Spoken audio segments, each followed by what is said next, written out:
మా దేవుడు బాపు గంగ. అది ముఖ్యంగా ఎందుకని మీరు అంత బాపు గారిని అసలు అంత ఆరాధించడానికి? అంటే చిన్నప్పటి నుంచి చదువుకుంటున్నప్పటి నుంచి బాపు బొమ్మలు చూస్తూ ఇది తర్వాత నేను బొమ్మలు నేర్చుకోవడం మొదలెట్టాక ఆయనకి ఏకలవ్య శిష్యుడిని అయ్యాను. ఆ తర్వాత ఆయన అర్జునుడిని చేశారు నన్ను.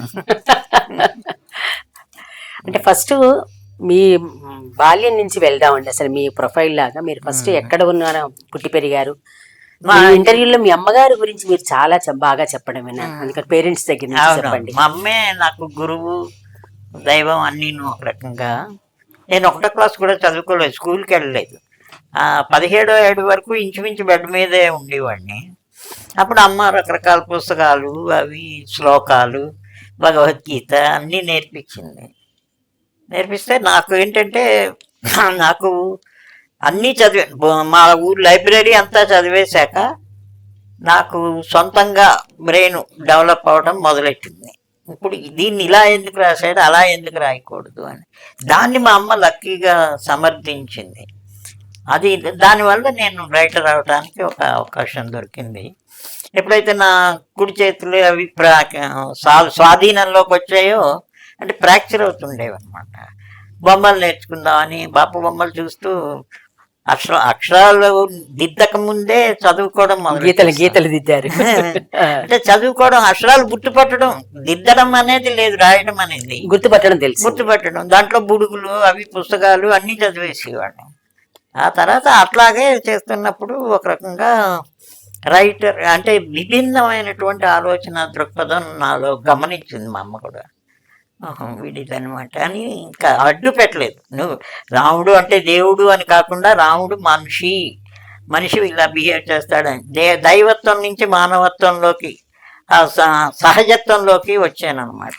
అది నాకు ఇది బాగా ఇష్టమైన మాట ఏంటంటే ఫస్ట్ అంతకంటే కూడా ముందర మీది ఆత్రేయపురం అని విన్నాను. బహుశా మీరు ఆత్రేయపురం పూతరేకులు తినడం వల్ల ఏమైనా తీయగా మాట్లాడడం, తీయగా పనులని వచ్చాయనుకోవచ్చా? తీయటి తల్లి అది మాత్రం మాధుర్యం బాగా పంచింది నాకు. అమ్మగారి పేరు చెప్పండి.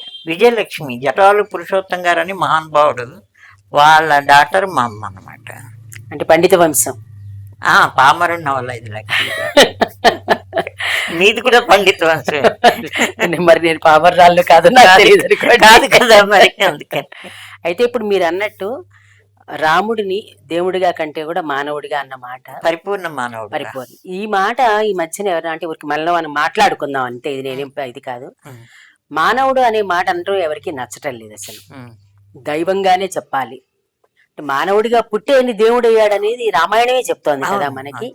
మీరు దాన్ని రామాయణాన్ని ఎట్లాగా మీరు రాముడిని అర్థం చేసుకున్నారు? రాముడు పరివారం అంతా కూడా ప్రజా సంబంధంతో ఉన్నది, ప్రజలతో ముడిపడి ఉన్నది. ప్రజల్ని గౌరవిస్తూ పరిపాలించిన వంశమే అదంతాను. కానీ ప్రజలు ముఖ్యమని నమ్మిన పాలకుడు గనక ఆయన పరిపూర్ణ మానవుడు అని నేను అనుకుంటూ ఉంటాను. ఆయన కోతులతో స్నేహం, బల్లూకాలతో స్నేహం, పక్షులతో స్నేహం, ఎంత ఆయన జీవితం అంతా కూడా, నాకు రాముడి జీవితం అంతా కూడా ఆ పక్క వాళ్ళని ప్రేమించడం మీద, పక్క వాళ్ళు సాయం తీసుకోవడం, పక్క వాళ్ళకి సాయపడడం, ఈ రెండూ ఉన్నాయి. రెండు ఉండాలి. నాకు చాలా ఇష్టం అన్నమాట రామాయణం. అంటే మీరు చెప్పిన ఈ కోణం నాకు చాలా మనసుకి నచ్చడానికి కారణం ఏంటంటే నిజంగా ఇప్పుడు పక్క వాళ్ళతోటి ప్రేమగా ఉండడం, వాళ్ళకి సహాయపడడం, దాంతో పాటు వాళ్ళ సహాయం తీసుకోవడం అనేది పూర్తిగా పోయింది. అంతా ఫోన్ లో క్లిక్ కొడితే సహాయం అయిపోతుంది కాబట్టి. సరే, అది ఫోటో అంటే ఫోన్ అంటే క్లిక్ అంటే గుర్తొచ్చింది నాకు. ఇప్పుడు బోలెడు రామాయణాలు వచ్చాయి మనకి, రకరకాల మూల రామాయణం అంటే భాస్కర్ రామాయణం, రంగనాథ రామాయణం, ఎన్ని రామాయణాలు, రామాయణ కల్పవృక్షం, రామాయణం నా ఫేవరెట్. ఇప్పుడు దాని మీద మిమ్మల్ని ఒక చిన్న ఎలిగేషన్ చేద్దామని కూడా అనుకున్నాను నేను, చెప్తాను అది కూడా. ఇలా ఇన్ని రామాయణాలు వచ్చాయి. ఇవన్నీ ఏంటి, ఒక రకమైన పేర్లతోటి వచ్చింది. మీరు చమత్కారం ఏంటంటే మీరు కార్టూనిస్ట్ అవ్వడం వల్ల ఏమో సెల్ఫీ రామాయణం రాశారు. అసలు ఈ పేరు ఎవరైనా వింటే సెల్ఫీ రామాయణం ఏంటి అనుకుంటారు. అందులో చిన్న ఎలిగేషన్ చెప్పి మీతోటి మాట్లాడిస్తారు. అందరి గురించి రాసి ఉషశ్రీ గారి గురించి రాయలేదని చిన్న దుఃఖం కలిగింది. అవును, కరెక్టే. కాబట్టి ఇప్పుడు మీరు అది స్వార్థం, మా నాన్న మీద స్వార్థం కొద్దిగా అయ్యో నాన్న పేరు కూడా వచ్చుంటే బాగుండేది. చాలా కరెక్ట్ అది. ఆయన కేవలం రామాయణమే కాదు, భాగవతం, అందులో సుందరకాండ, మనుచరిత్ర ఉషశ్రీ గారి మనుచరిత్ర మాటలో మాట వచ్చింది కనుక కళాపూర్ణోదయం స్వాతి వాళ్ళు స్పెషల్ ఇష్యూలో వేశారు. కళాపూర్ణోదయం కూడా రాశారు, వాళ్ళే వేశారు. అబ్బా నాకు కాపీ ఉంటే జిరాక్స్ తీసి ఇవ్వండి. తప్పనిసరిగా. ఇప్పుడు మీ సెల్ఫీ రామాయణం గురించి చెప్పండి. చాలా కొత్త ఆలోచన, మీరు అలా ఎందుకు రాయాలనుకున్నారు?